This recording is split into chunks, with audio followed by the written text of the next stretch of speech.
Yaradro warido. Yare. Adoda, I jam the tonkige. Dada sumasado fresh oi togluro. Horen paunarese.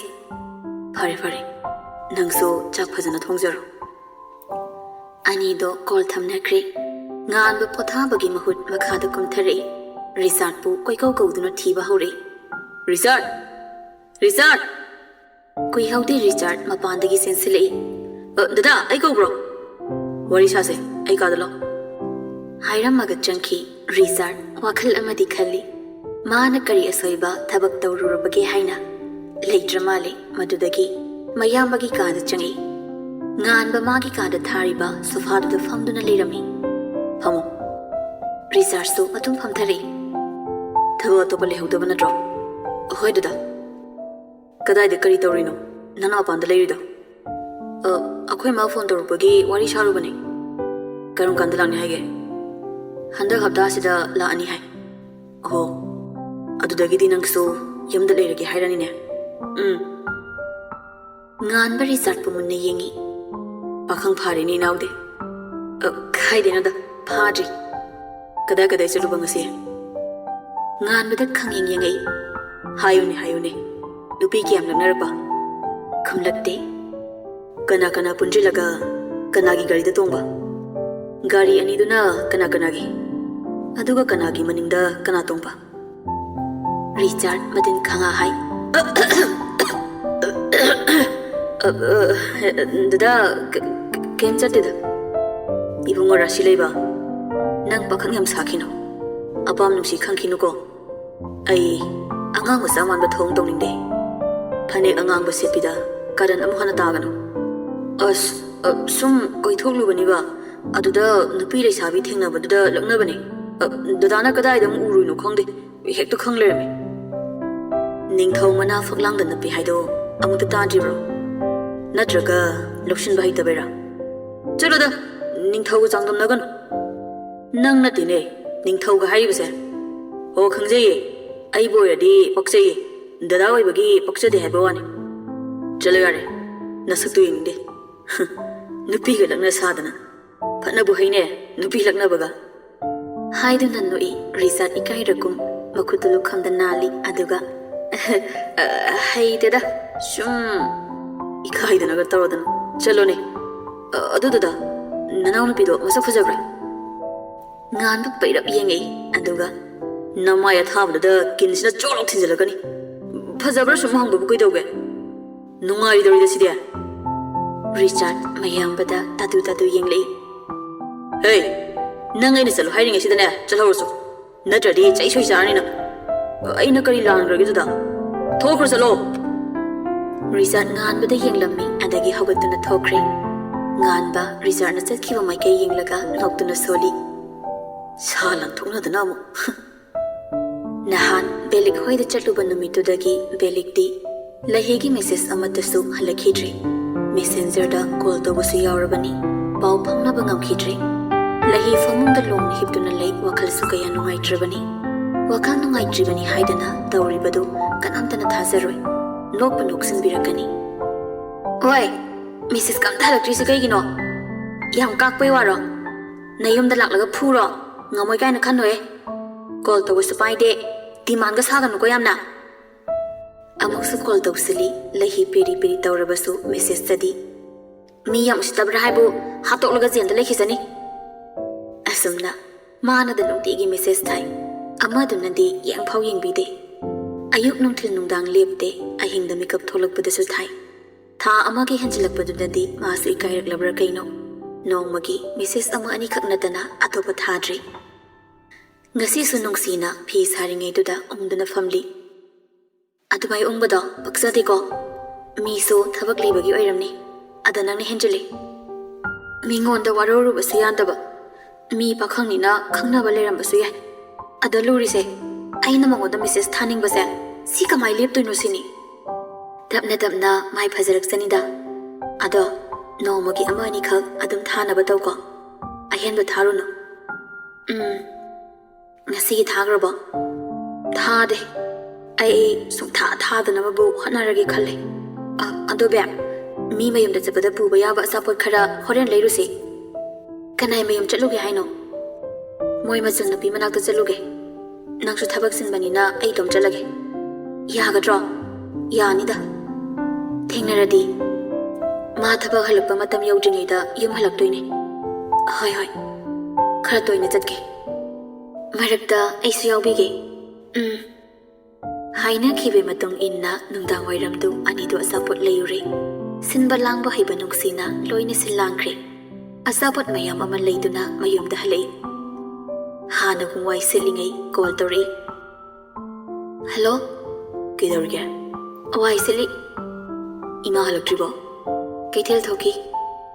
Ngasidi kari kari torba. Kem taude hana gumne. Ado.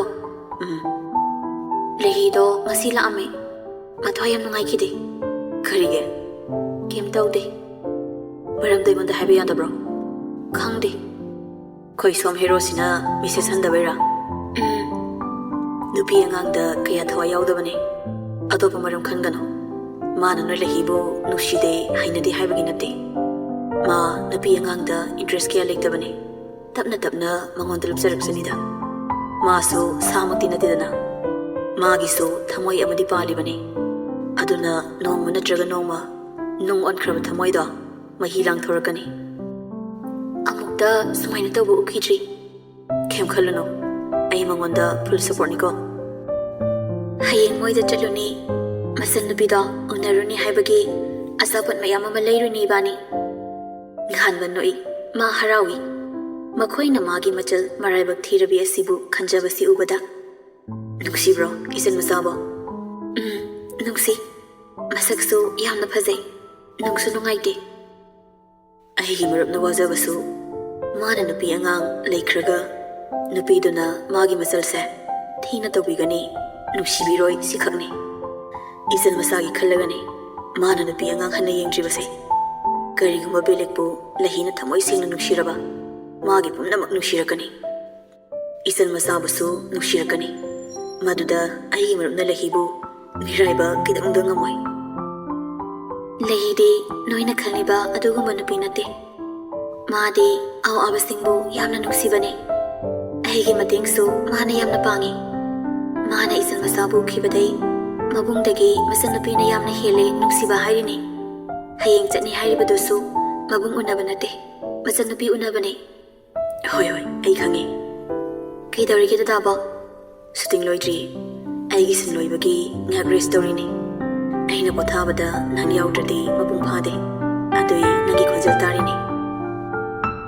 Nupasigi sigumba wahi sida nuksi kumpham khangde. Mamaidu ngangta samsidu konduna lepli. Kaidawraba. Ngasai kai wam yamama hairamaga.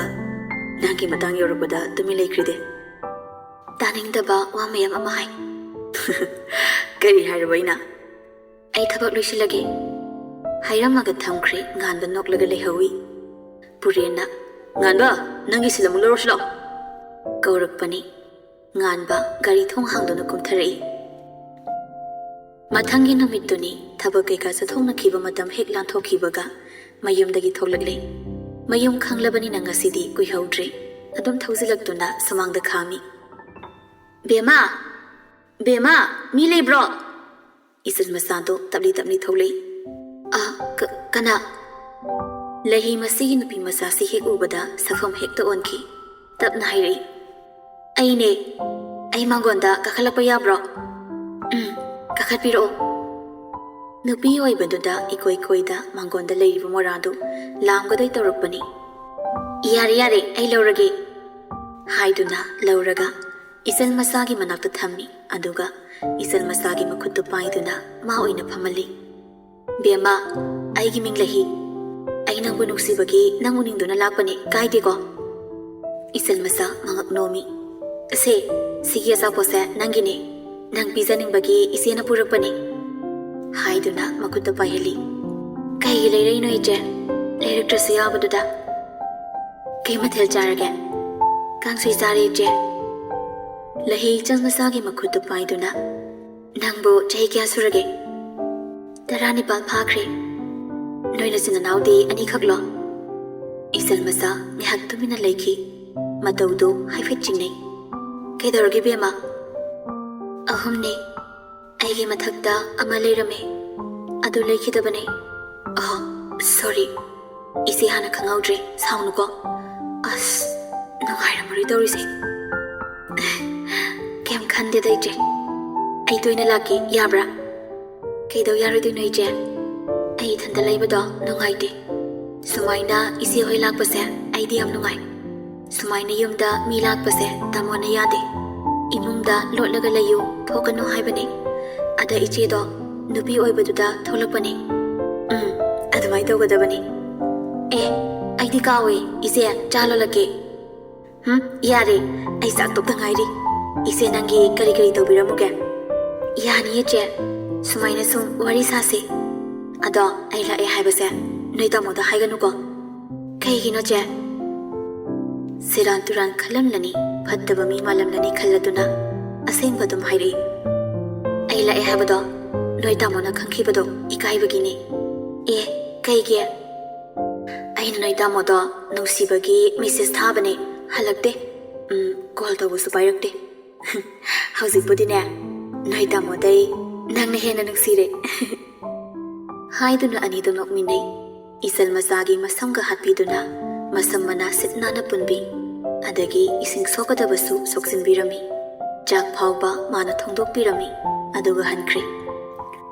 Asumna yamna toina lakpa haure mabungda nongda haidokte isal masando lahigi gari da haptuna puthorakpani lamhang amada gari du khamduna nuksit ayingbadu chari. Nunghaibra bema? Nunghaye che Sumaina toina puthokpidoini. Asumna harau harau leiringai nganbaga belika thabak amagi chalubadagi halakpada thengnare gari du phat khami. Bye pinganugo. Aduga taramde thengna kumtharakduna machalgi manakta jangsilai lahidi pakhatna yengi. Isal masadi kanano malae habadi khanglaga kanano khangdabadagi iche kanala ino lahi khumbangamde kanano habache Nangsitagadoriba. Tamo. Kanano karino khangdaba miga chatpa yamna pambrana. Matamsina asuk yamna phatraba kansida mimana traba nangna nangbu hatolaga mafamsida hundolaga thanabada kari khangdorige.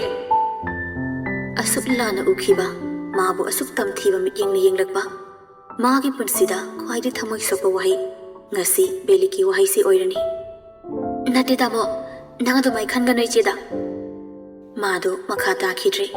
Mabungdu machanbu nungsi manbana lamlanbi asigi thamoi sokba soktaba karimata khanthagidri.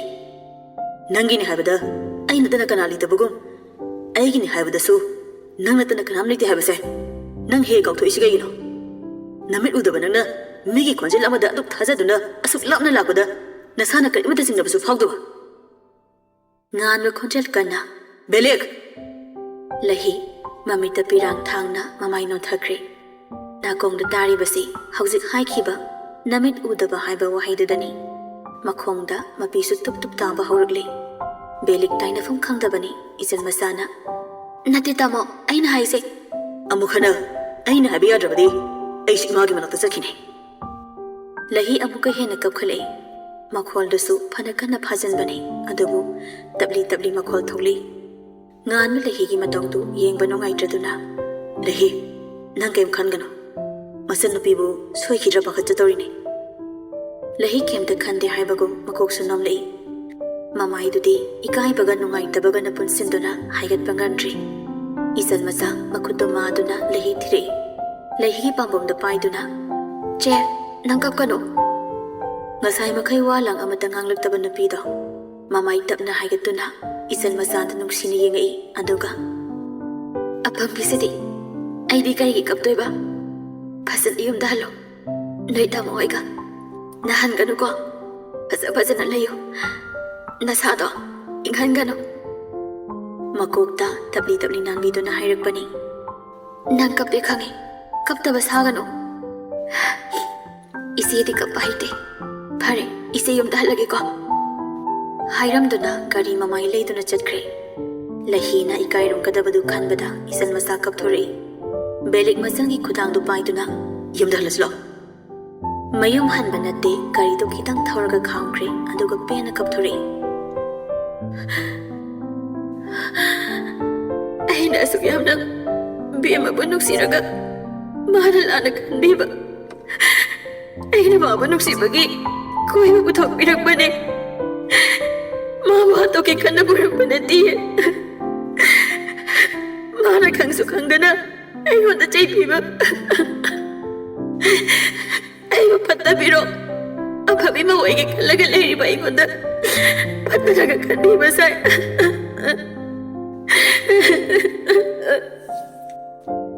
ꯀꯞꯄ ꯌꯥꯕ ꯀꯞꯂꯕ ꯃꯇꯨꯡ ꯃꯌꯨꯝꯗ ꯍꯟꯈ꯭ꯔꯦ ꯒꯥꯔꯤ ꯃꯅꯨꯡꯗ ꯑꯍꯨꯝꯗꯨ ꯋꯥ ꯑꯃꯇ ꯉꯥꯡꯅꯗꯦ ꯁꯨꯝ ꯇꯨꯃꯤꯟ ꯂꯩꯅꯔꯕ ꯃꯇꯨꯡꯗ ꯏꯆꯟ ꯃꯆꯥꯅ ꯇꯞꯂꯤ ꯆꯦ ꯂꯩꯍꯤꯗꯤ ꯌꯥꯝꯅ ꯐꯩ ꯑꯩꯉꯣꯟꯗ ꯂꯨꯅꯁꯨ ꯇꯧꯋꯦ ꯑꯩꯒꯤ ꯃꯇꯦꯡꯁꯨ ꯌꯥꯝꯅ ꯄꯥꯡꯕꯤꯕꯅꯦ ꯗꯗꯥ ꯉꯥꯟꯕ ꯆꯦ ꯂꯩꯍꯤꯅ ꯑꯩꯈꯣꯏꯒꯤ ꯆꯥꯛꯁꯨ ꯊꯣꯡꯕꯤ ꯏꯁꯤꯡꯁꯨ ꯍꯣꯟꯕꯤ ꯑꯗꯨꯝ ꯑꯩꯒꯤ ꯑꯆꯥꯄꯣꯠ ꯄꯨꯔꯒꯁꯨ ꯂꯥꯛꯏ ꯉꯁꯤꯁꯨ ꯑꯩꯅ ꯊꯣꯛꯅꯤꯡꯉꯦ ꯍꯥꯏꯕꯒꯤ ꯂꯥꯛꯏꯅꯦ ꯂꯨꯅ ꯇꯧꯕꯤꯕꯁꯤꯗ ꯋꯥ ꯌꯥꯝ ꯉꯥꯡꯕ ꯉꯝꯃꯤꯅꯦ ꯃꯤꯒꯤ ꯃꯕꯨꯛ ꯃꯅꯨꯡꯗ ꯀꯔꯤ ꯈꯜꯂꯤ ꯈꯪꯕ ꯉꯝꯕ꯭ꯔꯣ ꯅꯪ ꯃꯇꯥꯡꯁꯤꯗ ꯉꯥꯟꯕ ꯀꯔꯤꯃꯇ ꯍꯥꯏꯔꯨꯗ꯭ꯔꯤ ꯍꯥꯏꯅꯤꯡꯕꯁꯨ ꯐꯥꯎꯔꯨꯗ꯭ꯔꯤ ꯃꯥꯅ ꯈꯜꯂꯤꯕꯨ ꯃꯤꯒꯤ ꯃꯆꯥꯅꯨꯄꯤꯗꯨ ꯀꯌꯥꯝ ꯏꯀꯥꯏꯔꯝꯒꯅꯤ ꯁꯤꯗꯅꯤ ꯕꯦꯂꯤꯛꯇ ꯃꯨꯟꯅ ꯌꯦꯡꯗꯨꯅ ꯈꯜꯂꯤ ꯅꯪ ꯔꯤꯒꯦꯠ ꯁꯣꯏꯗꯅ ꯆꯥꯔꯛꯀꯅꯤꯀꯣ ꯚꯥꯏ ꯑꯁꯨꯝꯅ ꯑꯅꯤꯗꯣ ꯊꯝꯕꯤꯔꯝꯂꯒ ꯑꯃꯗꯨ ꯆꯠꯈ꯭ꯔꯤ ꯂꯩꯍꯤꯁꯨ ꯃꯌꯨꯝ ꯌꯧꯕꯒ ꯀꯥꯗ ꯆꯪꯗꯨꯅ ꯃꯐꯤꯒ ꯍꯣꯡꯗ ꯀꯞꯇꯨꯅ ꯂꯩ ꯃꯃꯥꯅ ꯍꯪꯂꯕꯁꯨ ꯈꯨꯝꯗꯦ